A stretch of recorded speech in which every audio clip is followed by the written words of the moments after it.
ভাইটি, এতিয়াতো মোক এৰি দিয়া ৪-৫ বাৰ হৈ গ'ল আৰু নোৱাৰোঁ। তোমাৰ আমনি লগা নাইনে? ৰ'বা আৰু মাত্ৰ এবাৰ। মা আহিব এতিয়া। মায়ে গম পালে কি হ'ব? গম নাপাই দিয়া। আৰু এবাৰ মাত্ৰ জোৰকৈ। তাৰ পিছত আৰু আমনি নকৰোঁ। নমস্কাৰ বন্ধুসকল। মোৰ নাম পল্লৱী। মোৰ বয়স ২১ বছৰ। মোৰ ভাইটি মানসৰ বয়স ১৯ বছৰ।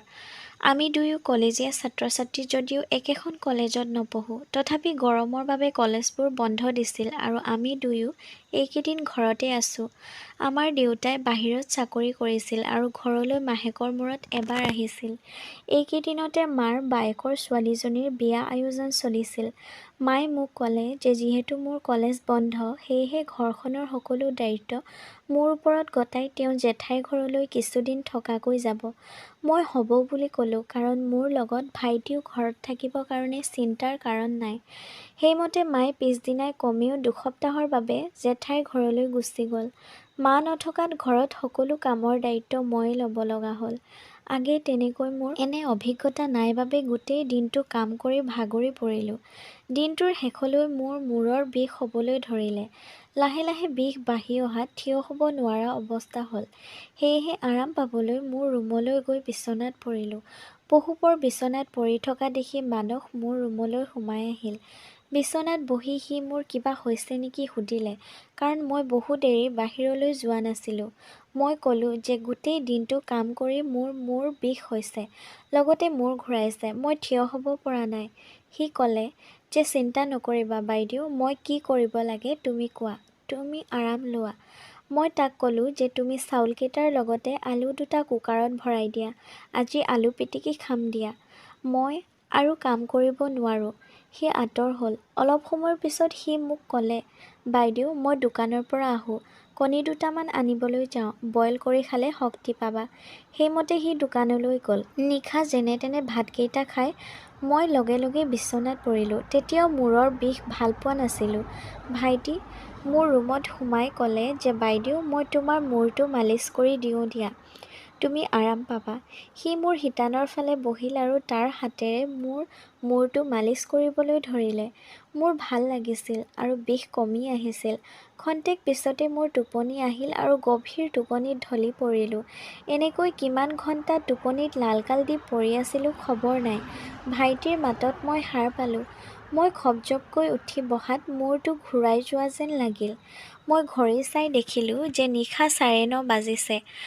মই তাৰমানে প্ৰায় ৪ ঘণ্টা শুই আছিলোঁ। মই আচৰিত নহৈ নোৱাৰিলোঁ, কাৰণ ইমান দেৰি মই কোনোদিনে এবাৰো নজগাকৈ শুই পোৱা নাই। মই বিচনাৰ পৰা নামি যেতিয়া দুখোজ দিছোঁ তেতিয়াই বহুত বেছিকৈ মূৰ ঘূৰাবলৈ ধৰিলে। চকুৰে যেন সকলো আন্ধাৰ দেখিছোঁ। বেৰত হাতেৰে ধৰি নোলোৱাহেঁতেন মই বাগৰি পৰিলোঁহেঁতেন। যেতিয়া মুখ ধুই মুকলি হৈছোঁ তেতিয়া ভাইটিয়ে ভাতৰ টেবুলত মোৰ বাবে অপেক্ষা কৰি আছে। মই গৈ বহাৰ পিছত ভাইটিয়ে ক'লে, তোমাক মায়ে বহুত কামৰ বোজা দিছে।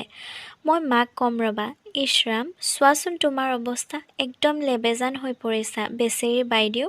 ভাইটিয়ে মোক আগতকৈ বেছিকৈ গুৰুত্ব দিবলৈ ধৰিলে। ঘৰুৱা কামবোৰতো সি সহায় কৰি দিলে।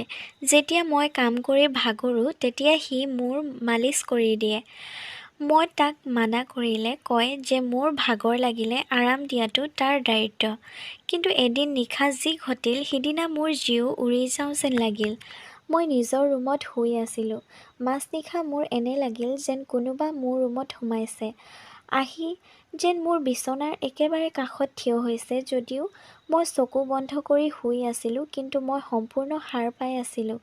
মই লগে লগে চকু মেলিলোঁ। ৰুমটোৰ আন্ধাৰত ডুব গৈ আছিল। কাষত থকা মোবাইলৰ টৰ্চ জ্বলাই ৰুমৰ চাৰিওফালে চকু ফুৰালোঁ। কোনো নাই, কেৱল দুৱাৰখন সামান্য খোল খাই আছিল। মই শুওঁতে সদায় দুৱাৰখন বন্ধ কৰি লওঁ, আজি পাহৰিলোঁ সম্ভৱ। দুৱাৰখন বন্ধ কৰি পুনৰ বিচনাত বেৰৰ ফালে মূৰ কৰি পৰিলোঁ। ক্ষন্তেক পিছতে পুনৰ কাৰোবাৰ খোজৰ শব্দ শুনিবলৈ পালোঁ। মোৰ কাষতে যেন কোনোবা ৰৈছেহি। এনে লাগিল যেন কোনোবাই মোৰ শৰীৰত হাত ফুৰাবলৈ বিচাৰিছে। মই তৎক্ষণাত ঘূৰি চাই দেখিলোঁ যে কোনো নাই। মোৰ বৰ ভয় লাগিল। উঠি ৰুমৰ লাইট জ্বলাই বাহিৰলৈ ওলাই আহিলোঁ। বাহিৰৰ ৰুমতো কোনো নাই। বৰ ভয় লগাত কণ্ঠনলী শুকাই গৈছিল। মই পানী অলপ খালোঁ। ঠিক তেতিয়াই ভাইটি ৰুমৰ পৰা ওলাই আহিল। সি মোক সুধিলে, কি হ'ল বাইদেউ, তুমি এতিয়াও শুৱা নাই যে? মই তাক ক'লোঁ। এনে লাগিল যেন কোনোবা মোৰ ৰুমত আছে। মই পুনৰ ৰুমত প্ৰৱেশ কৰিলোঁ। মোৰ পিছে পিছে ভাইটিও সোমাই আহিল। মই তাক প্ৰশ্নবোধক চাৱনিয়ে চোৱাত সি ক'লে যে তোমাৰ ভয় কৰাৰ কোনো প্ৰয়োজন নাই। তুমি ভয় কৰিছা যেতিয়া মই তোমাৰ লগত শুই দিম। মই তাক ক'লোঁ যে তোমাৰ টোপনি ক্ষতি কৰাৰ কোনো যুক্তি নাই। তুমি নিজৰ ৰুমলৈ যোৱা। সি ক'লে, তোমাক অকলশৰে কোনো কাৰণতে এৰি নিদিওঁ। মোক বাধা নিদিবা। তোমাৰ স্বাস্থ্য অতি দুৰ্বল। তুমি বিপদত পৰাটো মই নিবিচাৰোঁ। এইবুলি কৈ সি মোৰ উত্তৰলৈ বাট নাচাই মজিয়াতে চকীৰ কুশ্বন তিনিটা যোৰা দি পাৰিলে আৰু শুই পৰিল। ময়ো নিজৰ বিচনাত পৰিলোঁ। সেই নিশা মোৰ এনে লাগিছিল যেন মোৰ শিতানত কোনোবাই বহি মোৰ চুলিখিনি মালিচ দিছে, মোৰ শৰীৰত আঙুলি বুলাইছে আৰু মই আৰাম অনুভৱ কৰি টোপনিত ঢলি পৰিছোঁ। এয়া মোৰ সপোন যেন লাগিছিল। পিছদিনা ৰাতিপুৱা মই নিজকে বৰ আচহুৱা অৱস্থাত আৱিষ্কাৰ কৰিলোঁ। মোৰ শৰীৰটোত কেৱল দুপাট্টাখনেৰে ঢাকি থোৱা আছিল আৰু বাকী সকলো কাপোৰ বিচনাত পৰি আছিল। মই এনে উলংগভাৱে কোনোদিনে শুই পোৱাৰ অভিজ্ঞতা নাই। তদুপৰি আজি মোৰ বেলেগ এটা আমেজ আৰু সুখ অনুভৱ হৈছে যিটো আগতে পোৱা নাছিলোঁ। মই ভাইটিক এই বিষয়ে কোৱাত সি ক'লে যে বাইদেউ, তুমিতো আজিহে সুখী। মইতো সদায় সুখী, কাৰণ তোমাৰ দৰে এগৰাকী মৰমলগা বাইদেউ পাইছোঁ। পাছবেলা সি হাতত তেলৰ বটল এটা লৈ মোৰ ওচৰলৈ আহি ক'লে যে সি আকৌ মোৰ মূৰত মালিচ দিব। তাৰ এই কামবোৰ মই বৰ আচহুৱা পাইছিলোঁ, কাৰণ মই তাক মালিচ দিবলৈ কেতিয়াও কোৱা নাছিলোঁ। তাক ক'লোঁ, এইটো তোমাৰ কাম নহয়, তুমি তোমাৰ বন্ধুৰ সৈতে ফুৰিবা যোৱা। কিন্তু সি মোৰ কথা নুশুনিলে আৰু মোৰ চুলিত তেল ঘঁহিবলৈ ধৰিলে। সি পুনৰ ক'লে, তুমি খং নকৰিবা। কিমান ভাগ্যৱান হ'লে মোৰ দৰে এজন ভাইটি পাবা ভাবি চোৱা। তোমাৰ ধুনীয়া চুলিখিনিত তোমাৰ ভাইকে তেল ঘঁহি দিয়াত তুমি বেয়া পাবলগীয়াকৈ সমস্যা কি আছে? আহা, তোমাৰ মূৰত মালিচ অলপ দিওঁ, তুমি আৰাম পাবা। এইবুলি কৈ সি মোক ৰুমলৈ লৈ গ'ল। মই বিচনাত এনেদৰে পৰিলোঁ যাতে চুলিবোৰ তললৈ ওলমি থাকে। সি মোৰ ভাইটি হৈও মোৰ নাম কাঢ়ি মাতিবলৈ ধৰিছে। ক'লে, তুমি বহুত ধুনীয়া আৰু মৰমলগা ছোৱালী। মোৰ হৃদয়ে কয় যেন তুমি সদায় হাঁহি থাকা আৰু মই সদায় তোমাক এনেদৰে মৰম কৰিব পাৰোঁ। তাৰ হাতত সঁচাকৈয়ে মৰম আছিল, যাৰ বাবে মই বহুত মজা পাবলৈ ধৰিলোঁ। তেলৰ গোন্ধটো বহুত ভাল লাগিছিল। মই তাক সুধিলোঁ, এয়া কি তেল? সি ক'লে, এয়া বহুত ভাল তেল। কেৱল তোমাৰ বাবে এই তেল। তোমাৰ যি ধুনীয়া চুলি, তাৰ বাবে এই তেল বিশেষভাৱে বিচাৰি অনা হৈছে। তাৰ কথাবোৰ বৰ মৰমলগা আছিল। সি মোক ইমান মৰমলগাকৈ কিয় কৈছে মই বুজিব পৰা নাই। কিছু সময়ৰ পিছত মই টোপনিৰ কোলাত ঢলি পৰিলোঁ। বহু সময়ৰ পিছত যেতিয়া মই সাৰ পালোঁ তেতিয়া মোৰ শৰীৰটো বিষত কাহিল হৈ পৰিছিল। এনে লাগিছিল যেন মোৰ শৰীৰৰ ওপৰত গধুৰ কিবা বস্তু পৰি আছিল। বিশেষকৈ মোৰ যৌনাংগসমূহত বহুত বিষ কৰিছিল আৰু যোনিখন যেন জ্বলি গৈছিল। ধীৰে ধীৰে উঠি বহিলোঁ আৰু কাষত ভাইটিক পাওঁ নেকি চালোঁ যদিও নেদেখিলোঁ। মই ঘামি জুৰুলা হৈ পৰিছিলোঁ। কোনোবাই যেন মোক এইমাত্ৰ গা ধুৱাই দিছে।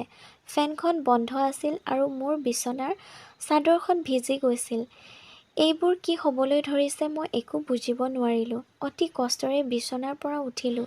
মোৰ মূৰটো ঘূৰাই যোৱাৰ দৰে লাগিল। যোনিখনৰ পোৰণিত খোজবোৰ ভালদৰে দিব পৰা নাছিলোঁ। বাথৰুমলৈ গৈ পৰিষ্কাৰ হৈ ওলাই আহি ভাবিলোঁ, আচলতে এয়া হৈছে কি? মই যেন কিবা এটা কাম কৰি ভাগৰি পৰিছোঁ। যেতিয়া মই ৰুমৰ পৰা পুনৰ বাহিৰলৈ ওলালোঁ তেতিয়া কোনোবাই ফুচফুচাই কথা পতা মোৰ কাণত পৰিল। কোনোবাই যেন কাৰোবাৰ লগত কথা পাতিছে, অথচ ঘৰখনত মোৰ আৰু ভাইটিৰ বাহিৰে আন কোনো নাই। মই ভাইটিৰ ৰুমৰ ফালে আগুৱাই গ'লোঁ। তাৰ ৰুমৰ দুৱাৰ খোল খাই আছিল। ভিতৰলৈ চাই দেখিলোঁ ভাইটিৰ হাতত বহুত টকা। সি সেয়া গন্তি কৰি আছিল। মোক দেখি সি হাঁহি এটা মাৰিলে। তাৰ হাতত ইমান টকা দেখি মই আচৰিত হ'লোঁ। তাৰ ফালে আগুৱাই যোৱাত সি টকাখিনি পেণ্টৰ পকেটত ভৰালে আৰু ক'লে, বাইদেউ উঠিলা। মই গৈ তাৰ পকেটৰ পৰা জোৰ কৰি টকাখিনি উলিয়াই আনিলোঁ। সি ইমান টকা ক'ত পালে সুধিলোঁ। সি ক'লে, তোমাক সকলো ক'ম, কিন্তু তুমি মা-দেউতাক নক'বা। শুনা, দেউতাৰ এজন বন্ধুৱে বহু দিনৰ আগে ধাৰ লৈ থৈছিল, সেয়া আজি দি গৈছে। মই ভাবিলোঁ যে এই টকাৰে এটা আইফোন ল'ম। তাৰ কথা শুনি মোৰ বৰ খং উঠিল। ক'লোঁ, খুব ভাল কৰিছা। মা-দেউতাই আমাৰ বাবে কষ্ট কৰি আছে আৰু তুমি মনে মনে দেউতাৰ টকাৰে মোবাইল কিনাৰ ধান্দা কৰিছা। সি বাধ্যত পৰি টকাখিনি মোৰ হাতত তুলি দিলে আৰু আঁতৰ হ'ল। সেই নিশা সি ভাত নাখালে আৰু সোনকালে শুই থাকিল।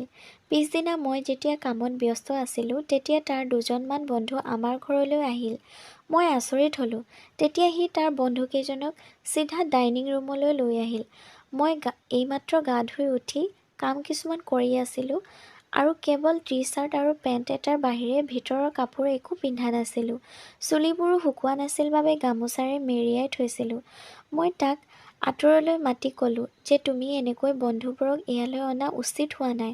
ঘৰত মা-দেউতা নাই। সি ক'লে, এয়া মোৰ ঘৰ, মই যি কৰোঁ মোৰ ইচ্ছা, তুমি কিয় মাত মাতিছা? যোৱা, আমাৰ বাবে খানা বনোৱা। তাৰ এইবোৰ কথাই মোৰ অৱস্থা অতি বেয়া কৰি পেলাইছিল। যোৱাকালিৰ ঘটনাটোৰ বাবে যে সি এনে কৰিছে সেয়া মই বুজিছোঁ। মই খানা বনাই সিহঁতৰ বাবে যোগাৰ কৰিলোঁ। তাৰ বন্ধু তিনিজনক বৰ অভদ্ৰ যেন লাগিল। ভাইটিৰ বন্ধু যদিও মোতকৈ ২-৪ বছৰ ডাঙৰ হ'ব, সিহঁতে মোৰ স্তনকেইটালৈ বাৰে বাৰে লক্ষ্য কৰিছিল। এয়া মই সহ্য কৰিব নোৱাৰি মই ৰুমলৈ গুচি আহিলোঁ। কিছু সময়ৰ পিছত সিহঁত যোৱাত মই ভাইটিক কঠোৰভাৱে ক'লোঁ যে মোক নুসুধাকৈ এনেকৈ বন্ধু গোটাই নুফুৰিবা। সি শান্তভাৱে ক'লে, বাদ দিয়া বাইদেউ, যি হ'ল হ'ল। সিহঁত আকৌ নাহে। এইবোৰ মা-দেউতাক একো নক'বা। নিশা হ'ল। ৯ মান বজাত মই বিচনাত বাগৰি মোবাইলটো চাই আছিলোঁ। ঠিক তেতিয়া মোৰ ভৰিত কিবা এটা স্পৰ্শ অনুভৱ কৰি উচপ খাই উঠিলোঁ। ভাইটি। সি মোৰ ভৰিকেইটা পিটিকি আছে। কি কৰিছা এইবোৰ বুলি কৈ মই বহি পৰিলোঁ। সি আচৰিত কাণ্ড কৰিলে।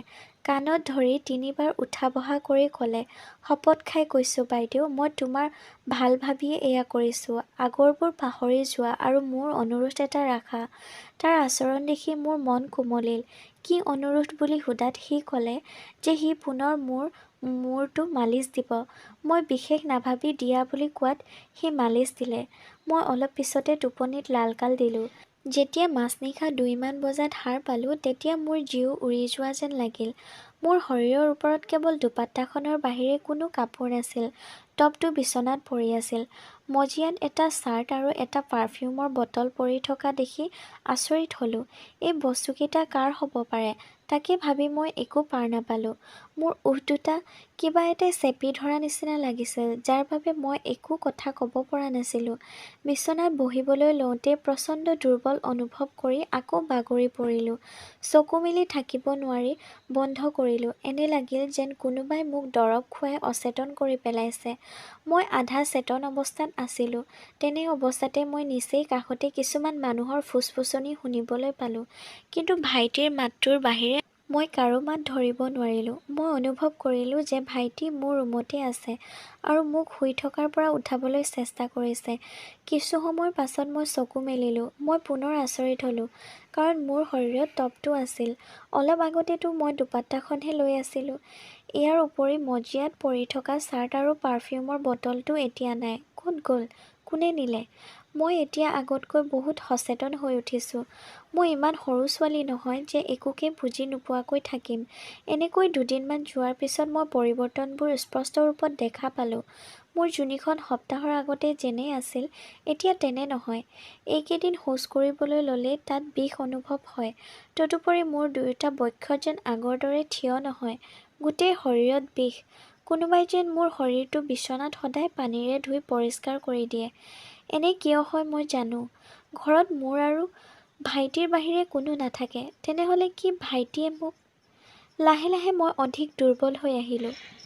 আজি মই মাক সকলো সমস্যাৰ কথা বুজাই ক'লোঁ। যদিওবা ২ দিনৰ পাছতে বিয়া আছিল, তথাপি মায়ে কথাবোৰ শুনি লগে লগে আহিল। মায়ে মোক পিছদিনা ডাক্তৰৰ ওচৰলৈ লৈ যোৱাৰ কথা ক'লে। মাক ক'লোঁ যে তেওঁ চিন্তা কৰিব নালাগে আৰু মই নিজেই ডাক্তৰৰ ওচৰলৈ যাম।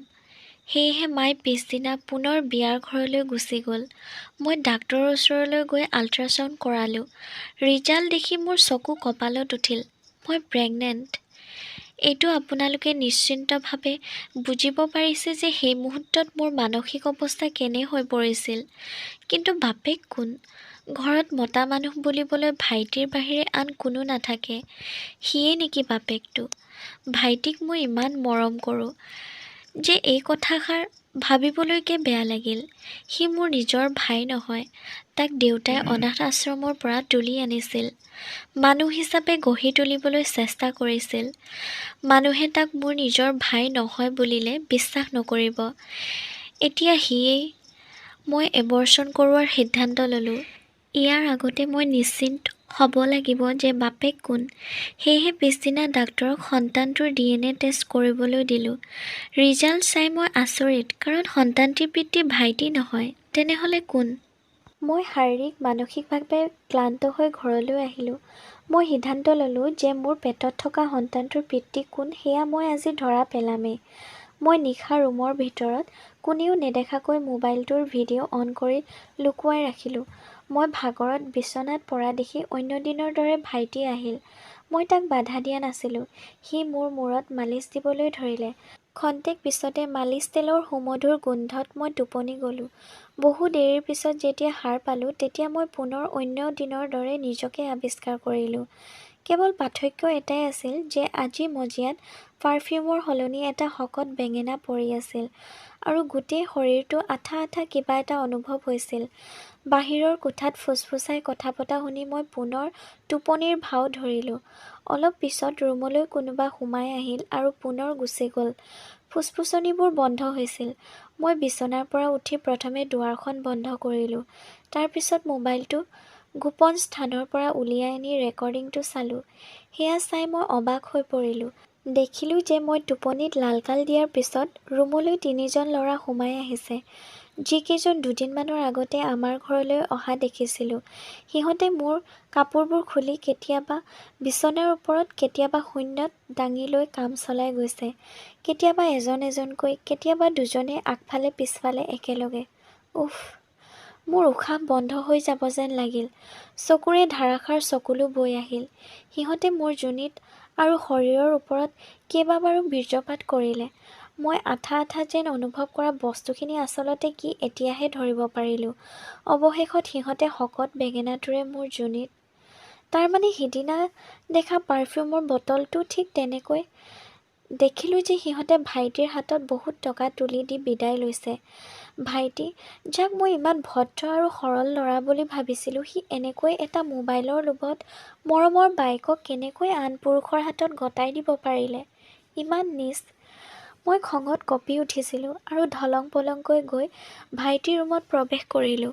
ভাইটিয়ে টকা হিচাপ কৰি আছিল। তাৰ হাতৰ টকা কাঢ়ি লৈ দলিয়াই দিলোঁ আৰু তাৰ দুগালত ওপৰজোপৰি চৰৰ পিছত চৰ বহুৱাই গ'লোঁ। মোৰ ৰূপ দেখি তাৰ অৱস্থা কাহিল হৈ পৰিল। মাক তুৰন্তে মাতি পঠিয়ালোঁ।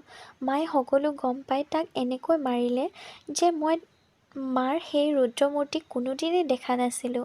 খবৰ পাই দেউতাও দুদিনমানৰ পিছত ওলালহি। আহিয়ে তাক খুব মাৰিলে আৰু পুত্ৰ সন্তানৰ মৰ্যাদাৰ পৰা চিৰদিনৰ বাবে বঞ্চিত কৰিলে।